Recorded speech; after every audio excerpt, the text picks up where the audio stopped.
नमस्कार साथियों, math competition class Amit sir की क्लास में आपका बहुत बहुत स्वागत है। साथियों, आज की क्लास में हम एक टॉपिक मैथ्स का परिमेय संख्या रेशनल नंबर को पढ़ेंगे और इससे संबंधित जो भी अच्छे क्वेश्चन हैं हम उन सबको देखेंगे। पार्ट फर्स्ट है, फिर इसका पार्ट सेकंड आएगा। इससे पहले आपसे निवेदन रहेगा कि आप इस चैनल को सब्सक्राइब भी कर लें, अधिक से अधिक लाइक करें, कमेंट करें। क्वेश्चन फर्स्ट इस प्रकार है, असत्य है एक का व्युत्क्रम एक होता है। बिल्कुल, एक है, उसका व्युत्क्रम क्या लिखेंगे? एक बटा, इस एक को नीचे लिख देंगे, एक के नीचे लिख देंगे और एक में एक का भाग देंगे तो एक, बिल्कुल सही है। माइनस एक का व्युत्क्रम यानी कि एक बटा माइनस एक और इसका मान माइनस एक होता है, ये भी सही है। दोनों सही है। एक का व्युत्क्रम एक होता है, माइनस एक का व्युत्क्रम माइनस एक होता है। अब जीरो का व्युत्क्रम निकालना है। जिसका भी व्युत्क्रम निकालना हो उसे एक बटा नीचे लगा दें तो एक बटा जीरो, और एक बटा जीरो क्या होता है? अनंत, अपरिभाषित। तो जीरो का व्युत्क्रम जीरो नहीं होता है, ये गलत है। इसका मतलब सी ऑप्शन हमारा सही है। इसका व्युत्क्रम क्या होता है? अपरिभाषित। यहाँ लिखा होना चाहिए कि जीरो का व्युत्क्रम अपरिभाषित होता है। किसी भी संख्या का व्युत्क्रम निकालना हो, जैसे ए का व्युत्क्रम क्या होगा? एक बटा ए, दो का एक बटा दो, इस तरह से। P अपॉन क्यू की पावर माइनस एक यानी कि व्युत्क्रम। तो व्युत्क्रम कैसे निकालते हैं? यानी P अपॉन क्यू का व्युत्क्रम क्या हो जाएगा? एक बटा P अपॉन क्यू कहाँ चला जाएगा? ऊपर, यानी कि क्यू एकम क्यू बटा P। ये बिल्कुल सही है। केवल एक गलत है कि जीरो का व्युत्क्रम अपरिभाषित हो लिखा होना चाहिए, लेकिन लिख रखा है जीरो। नेक्स्ट क्वेश्चन देख लेते हैं साथियों। नेक्स्ट क्वेश्चन है, माइनस ए बटा बी का योज्य प्रतिलोम क्या है? देखो, योज्य प्रतिलोम माइनस ए बटा बी का निकालना है, बड़ा आसान। जो ये लिख रखा है वो एज इट इज लिख दें और इसका चिन्ह बदल दें। अगर माइनस है तो प्लस और प्लस है तो माइनस। तो इसका योज्य प्रतिलोम क्या होगा? प्लस का ए बटा बी, यानी कि ए ऑप्शन बिल्कुल सही है। एक बार आप फिर समझ लें, किसी भी संख्या का योज्य प्रतिलोम निकालना है तो केवल उसका चिन्ह बदलना है, संख्या सेम लिखनी है। जैसे ए बटा बी है तो ए बटा बी, बस माइनस का है तो प्लस। जैसे माइनस 10 का योज्य प्रतिलोम क्या हो जाएगा? प्लस 10। 5 का योज्य प्रतिलोम -5, इस तरीके से। नेक्स्ट क्वेश्चन देख लें अपन, थर्ड। साथियों, नेक्स्ट क्वेश्चन है, ए अपॉन बी का गुणन प्रतिलोम क्या है? देखो, ए अपॉन बी का अगर तुम्हें गुणन प्रतिलोम निकालना है तो बड़ा आसान। एक, इसको या तो उल्टा कर दें या जो भी है उसे एक बटा लिख दें। इसका गुणन प्रतिलोम क्या होगा? एक बटा में लिख दें ए अपॉन बी। ए अपॉन बी कहाँ चला जाएगा? ऊपर, यानी कि बी एकम बी बटा ए, ये हमारा आंसर है। एक बार फिर सुने, हमें जिसका भी गुणन प्रतिलोम निकालना है और वो होता है व्युत्क्रम, एक ही बात है। गुणन प्रतिलोम निकालना है या व्युत्क्रम निकालना है, बात एक ही है। तो कैसे निकालेंगे? एक बटा ए अपॉन बी, तो बी एकम बी बटा ए, यानी कि इसका सही आंसर कौन सा है? सी। फिर समझ लें, गुणन प्रतिलोम मतलब इसका व्युत्क्रम।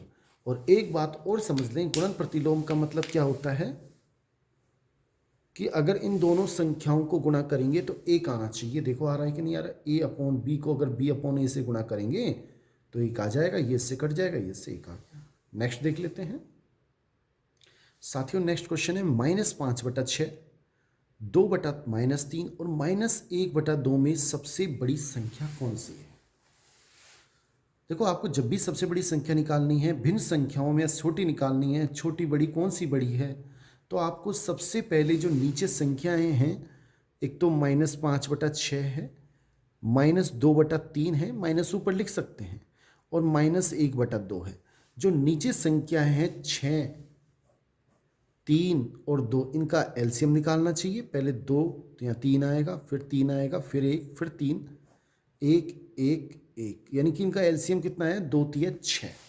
उस 6 को आप सबसे गुणा कर दें, इससे भी, इसको भी 6 से, इनका एलसीएम निकालें, जो आए उनको तीनों संख्याओं से या जितनी संख्याएं उनसे गुणा कर दें।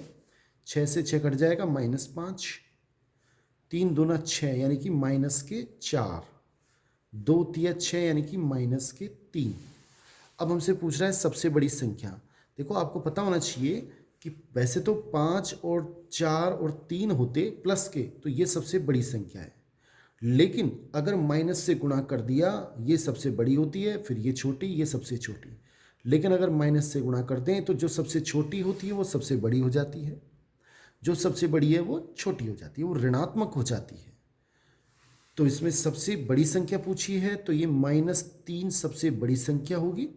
और -3 किससे आया? -1/2 से, यानी कि ये सबसे बड़ी, फिर इससे बड़ी ये सबसे बड़ी, इससे छोटी ये और सबसे छोटी ये। तो सबसे बड़ी संख्या पूछी है तो सी ऑप्शन बिल्कुल सही है। और अगर सबसे छोटी पूछता तो ए ऑप्शन बिल्कुल सही होता।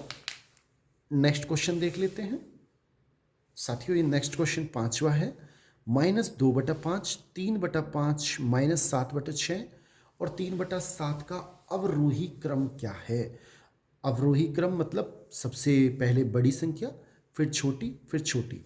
दो क्रम होते हैं, एक अवरोही, एक आरोही।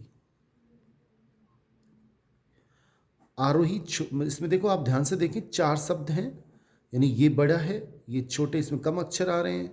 ये 4 शब्द अक्षरों से बना है, 3 अक्षरों से।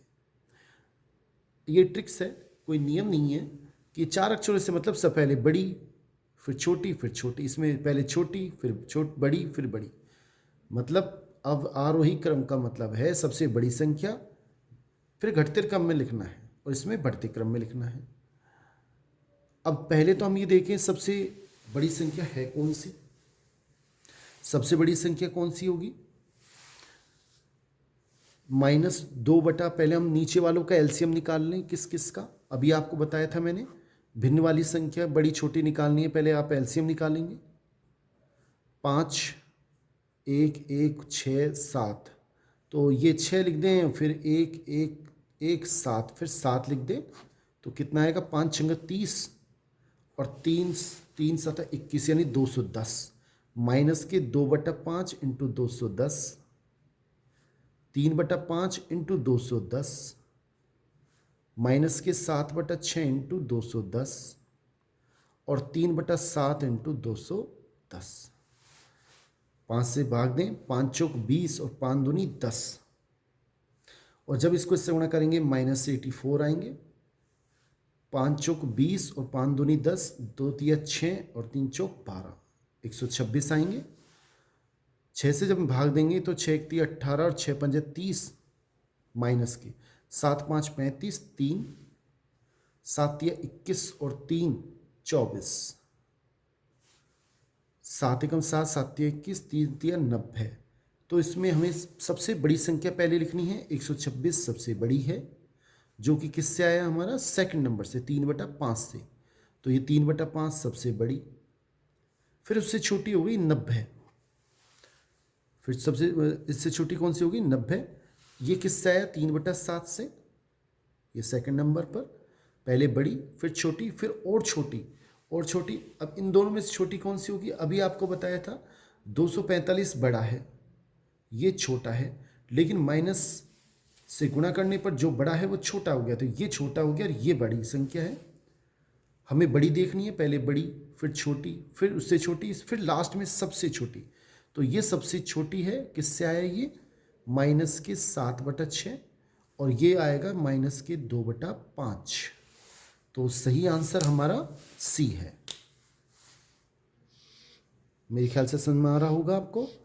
नेक्स्ट क्वेश्चन देख लेते हैं साथियों। ये हमारा छठा क्वेश्चन है जो कि रिट एग्जाम 2023 में आ चुका है। क्वेश्चन बड़ा आसान है। √23, √225 और इतना और .3796, √7 संख्याओं में से परिमेय संख्याओं का योग क्या है? देखो ये अपरिमेय संख्या होती है, हमें केवल परिमेय संख्याओं का योग निकालना है। इनमें से ये अपरिमेय है, इसका योग नहीं निकालना। ये परिमेय है क्योंकि इसका पूरा पूरा वर्गमूल होता है 15। 225 का वर्गमूल 15 हो जाएगा, क्योंकि इसको हम लिख सकते हैं 15 गुणा 15, यानी कि 15 इसका वर्गमूल है। कॉमा, ये भी एक परिमेय संख्या है। क्यों है परिमेय संख्या? क्योंकि ये 7 दशमलव है, यहाँ पर खत्म हो रही है, आगे तक जा नहीं रही है। √7 ये भी अपरिमेय संख्या है, परिमेय नहीं है। और ये दो परिमेय संख्याओं को हम जब जोड़ेंगे बीच में, तो 15.3796 हमारा सही आंसर है, यानी बी ऑप्शन हमारा बिल्कुल ठीक है। नेक्स्ट क्वेश्चन देख लेते हैं साथियों। नेक्स्ट क्वेश्चन है, निम्न में से वास्तविक संख्या नहीं है। वास्तविक संख्या कौन सी नहीं होती? ये वास्तविक संख्या नहीं है क्योंकि अंडर रूट के अंदर कभी नेगेटिव आता है तो वो काल्पनिक संख्या होती है। कोई भी संख्या अंडर रूट के अंदर आ जाए तो वो संख्या, यानी कि अंडर रूट के अंदर अगर माइनस आता है तो वो संख्या काल्पनिक होती है, काल्पनिक, वो वास्तविक नहीं होती, यानी डी ऑप्शन हमारा बिल्कुल सही है। ये पाई वास्तविक संख्या है और आप ध्यान रखें अपरिमेय संख्या होती है। नेक्स्ट अच्छा क्वेश्चन बनता है, कई बार पूछ लेता है कि पाई परिमेय है या अपरिमेय, तो अपरिमेय। नेक्स्ट क्वेश्चन साथियों, नेक्स्ट क्वेश्चन है, यदि 1.42 के ऊपर बार बराबर P/Q है, यानी P/Q का मान हमें दे रखा है 1.42 के ऊपर बार। देखो इसको हल कैसे करते हैं, आप एक बार जो भी जितनी भी संख्या है उसको लिख दो। 142 क्या घटाना है? जिस पे बार नहीं है, पहले जितनी भी संख्या है उनको लिखो, जिन पे बार नहीं है उनको लिख दो। बार किस पे नहीं है? 1 पर लिख दो, उसे घटाना है हमेशा। बटा दशमलव के बाद आपको वो संख्याएं देखनी है जिन पे बार है। कितने पे बार है? 2 पे बार, तो 2 बार आप 9 लिख देंगे। और यदि दशमलव के बाद कुछ संख्याएं ऐसी होती हैं जिन पे बार नहीं होता, उनके स्थान पे हम 0 लिखते। कोई क्वेश्चन आएगा भी बता देंगे आपको। अब इस क्वेश्चन को आप देख लें, तो इनको घटाएंगे, कितना आएगा? 141/9 ये आया P/Q का मान। लेकिन हमसे पूछ क्या रहा है? P+Q/P-Q किसके बराबर है? बड़ा आसान है, 141/99। आप ध्यान दें, P में ये क्यों जोड़ा है नीचे वाला, तो हम भी नीचे वाला जोड़ देते हैं। फिर P क्या है इसमें? 141। इसमें से घटाना है किसको? Q को, नीचे वाले को। इसका मान पूछा है, एक बार दोबारा समझे। P/Q का मान ये है, P+Q यानी कि इन दोनों को जोड़ो, जोड़ लिया। P-Q यानी ऊपर वाले में से नीचे वाले को घटाओ, घटा दिया। कितने आएंगे? 9 और 1 0, 10, 1 हासिल चली गई। 9 और 4 13, 1 14 हासिल पाई, 1 और 2। नीचे कितने आएंगे? 140 बचेंगे। 141 सॉरी 42 बचेंगे। 141 में से जब 99 घटाएंगे तो 42 बचेंगे। एक इसको हासिल दी, 11, 11 में से 9 गए तो 2, यहाँ बचे 3, 13, 13 में से 9 गए तो 4। इस तरह से अब इसको हम काट लेते हैं। आप 6 से काट लें, 6 चौक 24, 0, 6 7 42, यानी 40/7 सही आंसर है। ए ऑप्शन बिल्कुल ठीक है। नेक्स्ट क्वेश्चन देख लेते हैं साथियों। नेक्स्ट क्वेश्चन है, 2.34 के ऊपर बार का मान क्या है? अभी आपको मैंने बताया, सबसे पहले आप बिना सोचे जितनी भी संख्या है उन सबको लिख दो, उसमें से वो संख्या घटाओ जिन पे बार नहीं है। 23 पे बार नहीं है। और दशमलव के बाद वो संख्या देखो, कितनी संख्या है जिन पे बार है? एक संख्या है, 4, 9 लिख दिया उसकी जगह। और आप वो संख्या देखिए दशमलव के जिन पर बार नहीं है, एक संख्या है, मात्र एक, तो 1 0 आ जाएगा। अब 234 में से आप 23 घटाएंगे, 1 ये बचेगा, 1 ये बचेगा, 211/90, यानी कि सी ऑप्शन बिल्कुल सही है, सीधा सीधा है। CT एग्जाम 2023 में आया हुआ है। नेक्स्ट क्वेश्चन देख लेते हैं साथियों। नेक्स्ट क्वेश्चन, दो संख्याओं का योग 22 है, यानी दो संख्या मैंने मान ली a प्लस बी, उनका योग है 22। उनके वर्गों का योग, यानी कि एक दो संख्या a और b हैं तो उनका वर्ग a स्क्वायर प्लस इनके वर्गों का योग दे रखा है 404। अगर दो संख्या a और b हैं तो इनका योग तो है 22, उनके वर्ग a स्क्वायर और b स्क्वायर का योग है 404। तो उन संख्याओं का गुणनफल क्या है, कैसे निकालेंगे? देखो, हमें एक सूत्र पता होता है, a प्लस बी का होल स्क्वायर का मान होता है a square plus B square plus 2ab। अब ये है a प्लस बी का स्क्वायर, यानी कि 22 का स्क्वायर, 22 का स्क्वायर आ जाएगा। ये है a square plus B square 404 बराबर प्लस 2ab।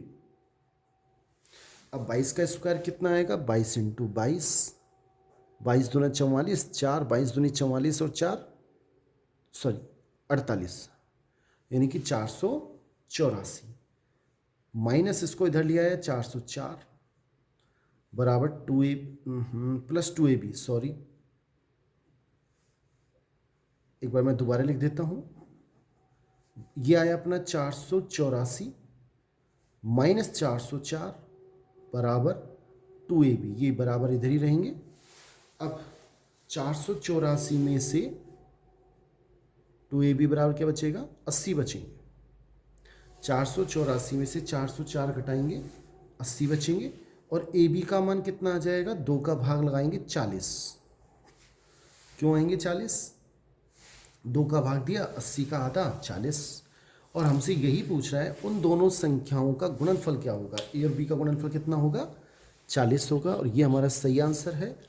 साथियों, पार्ट फर्स्ट में इतना ही। नेक्स्ट पार्ट के लिए आप चैनल को सब्सक्राइब कर लें, जिससे आपके पास वीडियो तुरंत पहुंच सके। थैंक्स।